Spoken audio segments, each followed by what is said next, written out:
5 أسهم قوية ماليا في البورصة المصرية، يعني عندها قوائم مالية قوية، وهذه ليست دعوة للشراء وهذه ليست دعوة للبيع، إنما دي وجهة نظري الشخصية. في الفيديو ده مش بس هقول لك اسماء الاسهم، لكن هقول لك ازاي بعض العلامات اللي ممكن تقول لك الى حد ما اذا كان ده سهم قوي ماليا ولا لا. سهم رقم 1 سهم شركه ابو قير للاسمده، وسهم رقم 2 سهم شركه مصر للالومنيوم، وانا حاططهم مع بعض علشان اكلمك في بعض الخصائص للاسهم القويه ماليا. رقم 1 قيمه سوقيه كبيره، ماركت كاب كبير. ده مش معناه تلقائيا ان سهم قوي ولا معناه ان سهم وحش، لكن جرت العاده ان الشركه الكبيره بتبقى اقوى على مواجهه الازمات والصدمات والازمات الطويله. ولو عايز لسته اطول للاسهم اللي بتوزع كوبونات وارباح مرتفعه، ولسته اطول للاسهم القويه ماليا طبقا لوجهه نظري الشخصيه، هتلاقيها في جروب التعليمي المجاني اللي في الصفحه الرئيسيه في القناه، اللينك في البايو. الجروب جواه وجهه نظري الشخصيه، وهذه ليست دعوه للشراء ولا دعوه للبيع، وهذه ليست نصيحه ماليه، انما دي قناعاتي الشخصيه في بعض الحاجات. شركه رقم 3 شركه زي شركه جهينه مثلا او ايديتا على فكره على سبيل المثال،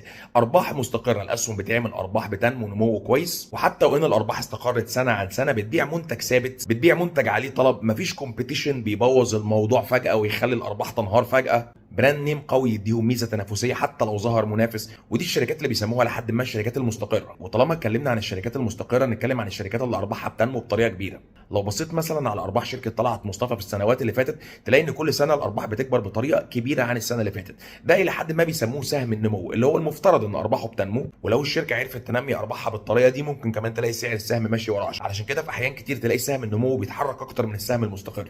طبعا كل اللي بقوله في الفيديو دي علامات بسيطه جدا ان انت تبص على شركه، مش كافيه انها تحدد انها شركه قويه ماليا ولا لا. لو عايز تتعلم اساسيات التحليل المالي بطريقه مبسطه، هتلاقي نقطه البدايه في التعليم في الجروب التعليمي المجاني اللي في الصفحه الرئيسيه في القناه. انا محمد فاروق، بقالي 21 سنه في المجال ده. الشركه اللي بعد كده عندنا شركه اي فاينانس، والشركه اللي معاها كمان شركه السويدي للكابلات. هي قطاعات مختلفه تماما، لكن انا بس بحطهم لك على سبيل ايه، اني اقول لك ايه من كل بستان زهره. مهم جدا يبقى الشركه عندها كاش فلو مرتفع، حتى وان كان عندها ديون. الديون مش حاجه وحشه في عالم الشركات وفي عالم البورصه، لكن لو الدين كبير والكاش فلو منخفض والشركه بالعافيه بتدفع او عماله ترفع بقى تريز راس مال، تريز كابيتال، علشان مش عارفه تسدد التزاماتها من ارباحها او من الاوبريشنز بتاعتها الرئيسيه، دي ممكن تكون شركه ضعيفه وعندها مشكله. طبعا ناهيك بقى عن الشركات بقى اللي مضاعف الربحيه بتاعها بالسالب اساسا، يعني شركه بتخسر، شركه اساسا بتعمل صافي خساره مش صافي ربح، زي على فكره اغلبيه شركات المضاربه للاسف. من اهم الحاجات برضو اللي بتحدد لك الشركات القويه هوامش الربحيه. ممكن شركه بتبيع بمبالغ كبيره جدا لكن في النهايه هوامش الربحيه بتاعتها منخفضه، تلاقي في الاخر الارباح قليله جدا، وفي الاخر كمان يغلى عليها مدخلات الانتاج، ولا يحصل ازمه ولا سعر نفط يغلى ولا اي حاجه من اللي بيأثر عليها بشكل غير مباشر،